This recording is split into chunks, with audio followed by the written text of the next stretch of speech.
Hello,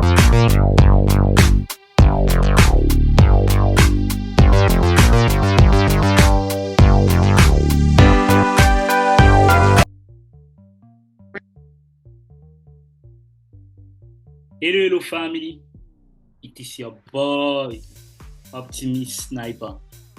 Bienvenue une fois de plus dans une nouvelle vidéo portant sur le solde du compte. Qu'est-ce que le solde du compte? Ok, ça ce sont les leçons vraiment très basiques, mais je préfère faire ces leçons, surtout pour les débutants, d'accord? C'est très important que les débutants savent tout avec détail. Là, on parlait précisément de la marge, d'accord? Parlant de la marge, il y a certains éléments précis que je vous ai dit que je vais vous détailler. Dans les plus brefs détails, on va entrer en profondeur. Comme premier élément, nous allons parler du solde du compte. Pour commencer à trader le Forex, premièrement, vous devez ouvrir un compte auprès d'un courtier de Forex détail, un broker, ce qu'on appelle un broker, d'accord? Un fournisseur de CFD. Chacun d'entre vous doit se rendre vers un broker. Je ne fais pas la publicité d'un broker, mais il y a plusieurs types de brokers, Oanda, Exness, ainsi de suite. D'accord, vous allez faire vous-même le libre choix de votre broker. Une fois que votre compte est approuvé, vous pouvez transférer les fonds sur ce compte. Régulièrement, vous pouvez, une fois que vous avez créé votre compte, pour créer le compte, il n'y a rien de compliqué dessus, d'accord? C'est gratuit. Vous le faites gratuitement. Une fois que vous avez créé les comptes, vous pouvez déposer de l'argent dans votre compte soit par BTC, par crypto-monnaie. Régulièrement, Exness offre Orange Money ou MTN Money. En fait, vous avez un moyen par lequel vous pouvez utiliser pour déposer les fonds dans votre compte.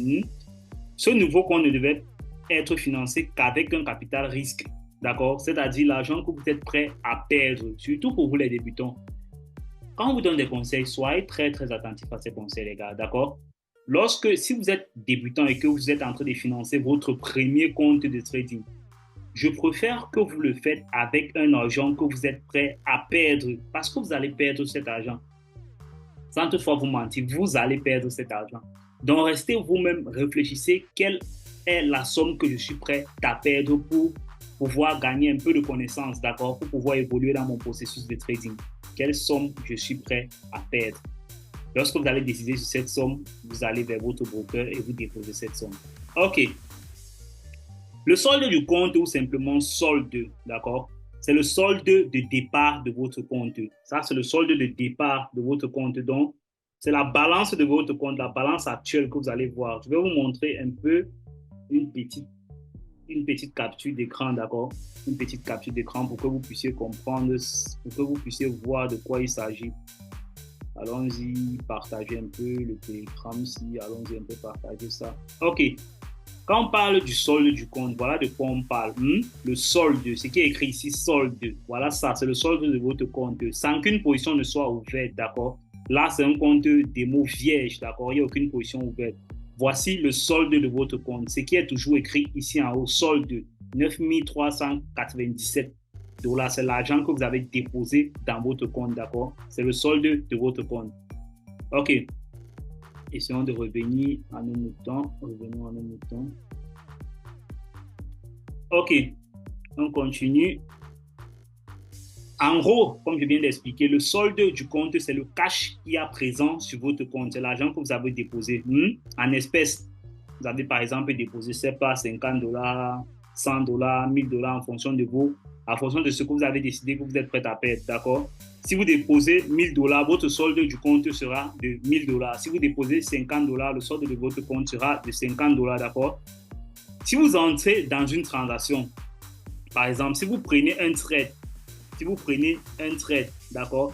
Si vous avez, une fois que vous avez déposé de l'argent dans votre compte, vous décidez maintenant que, OK, j'ai vu une opportunité de trade et je veux trader. Si vous ouvrez une nouvelle position, comme on dit en trading, le solde de votre compte n'est pas affecté en ce moment-là. Dès que vous ouvrez la position, le solde de votre compte n'est pas affecté jusqu'à ce que la position soit fermée. Rien ne va affecter le solde de votre compte jusqu'à ce que la position soit fermée. Pendant que le trade sera ouvert, le solde de votre compte ne sera pas affecté, il va rester intact.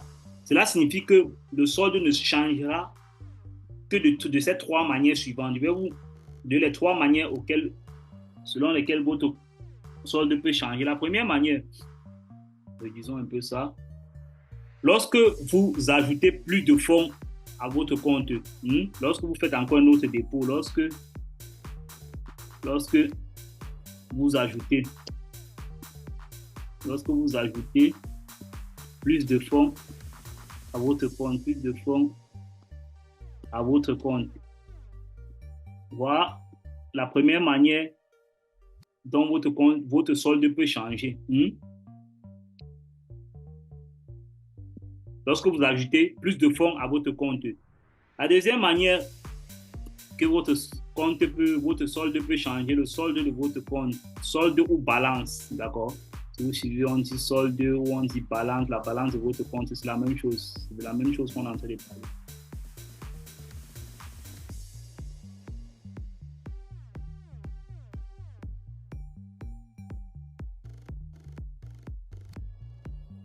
OK. La deuxième manière, c'est lorsque vous clôturez une position. Ça veut dire quoi? Lorsque vous allez entrer dans une position, tant que la position n'est pas clôturée, vous n'aurez, le solde de votre compte ne va pas changer, d'accord? Il sera intact. Que vous soyez en perte ou en profit, le solde de votre compte ne va pas changer. Lorsque vous clôturez une position, ce n'est que lorsque vous allez clôturer votre position que le solde de votre compte va changer. Si vous avez fait du profit, le solde de votre compte, le profit sera augmenté au solde de votre compte. Et si vous avez fait une perte, la perte sera déduite du solde de votre compte. D'accord, c'est compréhensible? Non, là c'est compréhensible, il n'y a rien de compliqué là. OK. Le troisième élément qui influence le solde de votre compte, c'est lorsque vous gardez une position ouverte pendant la nuit et que vous recevez ou payez les frais de swap. Lorsque vous gardez une position ouverte pendant la nuit,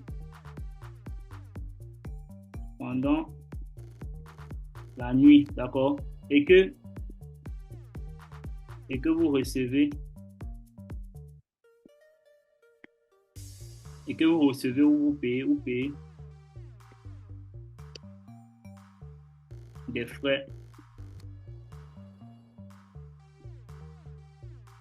des frais de swap ou encore rollover, rollover. D'accord. Voilà le dernier élément qui peut influencer le solde de votre compte. Donc, voici les trois éléments qui peuvent influencer le solde de votre compte. Lorsque vous ajoutez plus de fonds à votre compte, c'est-à-dire vous avez fait un premier dépôt et vous décidez de refaire un autre dépôt encore, d'accord, pour ajouter le solde de votre compte. Lorsque vous clôturez une position, d'accord, si vous avez une position en profit, vous clôturez la position, le profit sera augmenté à votre solde et si vous avez fait plutôt une perte, de profit sera déduit de votre solde. Lorsque vous gardez une position ouverte pendant la nuit et que vous recevez ou payez des frais de swap ou rollover, d'accord? Maintenant, quand on parle de garder une position pendant la nuit, ça veut dire, par exemple, vous pouvez être un trader qui ne fait pas du day trading ou de l'intraday trading. Quand je parle du day trading ou intraday trading, c'est le trading qui consiste à prendre des positions pendant la journée et ne pas laisser dormir vos positions. Mais certains ne font pas ce genre de trading, ils font plutôt du swing trading, c'est-à-dire consiste à garder des positions pendant 2 à 3 jours, en fait, en fonction de votre profil ou plus, d'accord? Si vous gardez une position plus d'une journée, le broker va vous facturer certains frais pour cette position-là. Lorsque la journée de 24 heures va se terminer, au lendemain de la journée, vous serez facturé, par exemple, des frais de swap, d'accord, pour la position. Puisque le sujet concerne la marge précisément ici, puisqu'on parle de la marge, les concepts de swap et de rollover ne sont pas vraiment liés. Ce n'est pas lié à ce cours. Par un souci de vous faire comprendre ce qui se passe réellement, je vais décrire rapidement, puisque les frais de swap et de rollover affectent le solde de votre compte. Sachez simplement qu'il y a une différence entre une transaction qui dure quelques heures et une transaction que vous gardez ouverte pendant la nuit. Il y a une différence. Pourquoi? La différence se trouve à quel niveau? Par exemple, voilà le premier jour que vous avez gardé votre transaction, voici le deuxième jour. Voici le deuxième jour que vous gardez la transaction.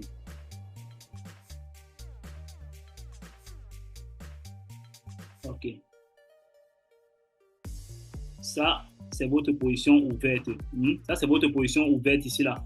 Une fois que la position ouverte va au deuxième jour, d'accord? Une fois que la position ouverte le premier jour, une fois que votre position ouverte au premier jour va au deuxième jour ici, les frais, vous allez être facturé des frais. Vous allez avoir les frais de swap que vous allez payer à votre broker ou rollover. La procédure consistant à déplacer des positions ouvertes d'un jour de bourse à un autre jour est appelée rollover. C'est ce qu'on appelle rollover. Donc, vous pouvez prendre ça en définition. La procédure consistant à déplacer vos positions ouvertes d'un jour de bourse à un autre jour de bourse est appelée rollover. Je vous donne une petite explication. La plupart des courtiers effectuent le rollover automatiquement en fermant toutes les positions ouvertes à la fin de la journée, d'accord? Tout en ouvrant simultanément une position identique le jour ouvrable suivant. C'est ce qui se passe quand vous prenez par exemple une position la veille du jour, vous prenez une position par exemple aujourd'hui, nous sommes mercredi le 28 février, d'accord, et que votre position dort jusqu'au 29 février. Qu'est-ce que le broker fait? Qu'est-ce que certains brokers font? C'est pas la majorité qui le font, mais certains brokers, ce qu'ils font, c'est quoi? Ils clôturent vos positions ouvertes durant cette journée du 28, d'accord, et ils ouvrent le 29 automatiquement une autre position sans que vous ne le sachiez, d'accord, c'est en back-office. Ils ouvrent automatiquement la même position. Le lendemain du jour. Ce qui fait qu'ils vont vous facturer un certain frais pour cette position-là. Donc, c'est ces frais-là qu'on appelle les frais de swap, d'accord? Un swap est calculé, un frais calculé qui vous est payé et qui vous est facturé ou qui vous est facturé à la fin de journée de négociation. Maintenant que votre position est ouverte dans la nuit, vous devez être prêt à assumer les frais de swap. Pour ceux qui ne le savaient pas, vous avez un frais à payer. OK. Si un swap est facturé, ceci c'est pourquoi. Si un swap, vous êtes facturé d'un swap, d'accord, votre position va être, votre solde du compte va être déduit. Ce swap-là va être déduit dans votre solde du compte automatiquement. Ou certains brokers vont faire quoi? Ils vont attendre pour vous fermer votre position, soit en profit ou en perte, pour facturer ça dans la position. Donc, ça dépend du broker. Chacun peut le faire comme il veut, d'accord? Mais ça, ce sont les trois éléments qui peuvent influencer le solde de votre compte. OK. Au moins, avant de négocier une position de grande taille, ces frais de swap sont généralement faibles, mais s'accumulent avec le temps. Ça veut dire, si vous êtes en train de négocier une grande position, c'est-à-dire un grand levier, et que vous laissez vos positions durer plusieurs journées, d'accord, vous pouvez être facturé. Les frais de swap vont augmenter, d'accord, ça va s'augmenter, ça ne sera pas pareil qu'une journée ou 2 journées. Donc, c'est mieux pour vous que vous soyez à l'abri de ça, que vous sachiez déjà ça. Si vous décidez de le faire en le sachant déjà, c'est autre chose, d'accord, si ça entre dans votre plan de trading. Dans MetaTrader 4, vous pouvez voir les swaps sur votre position ouverte. Si vous la gardez ouverte pendant plus d'un jour, en ouvrant la fenêtre, par exemple, si vous allez dans MetaTrader 4, lorsque vous allez clôturer votre transaction, et que la transaction va aller aux côtés de l'historique, d'accord? Vous cliquez juste sur l'historique de la transaction, vous allez voir les détails de la transaction. Là, vous allez voir, par exemple, si votre transaction a dormi, vous allez être facturé là, les frais de swap. D'accord? OK. Le concept de swap et de rollover dépasse le cadre de cette leçon, d'accord? Ce n'est pas de ça qu'on parle précisément. On ne va pas aborder davantage dessus, mais je voulais juste simplement l'aborder brièvement pour un souci de précision, pour faire juste des précisions. OK.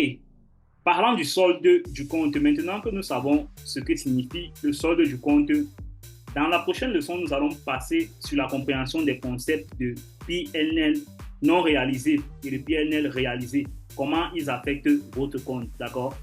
Ça, c'est une très brève leçon parlant du solde du compte. J'espère que chacun de vous a apprécié cette leçon et que si vous avez des soucis, laissez un message en commentaire. Surtout, n'oubliez pas de laisser un tout petit like dans la vidéo, sur la vidéo, et n'oubliez pas de vous abonner pour ne manquer aucune prochaine vidéo. Surtout, activez votre cloche de notification.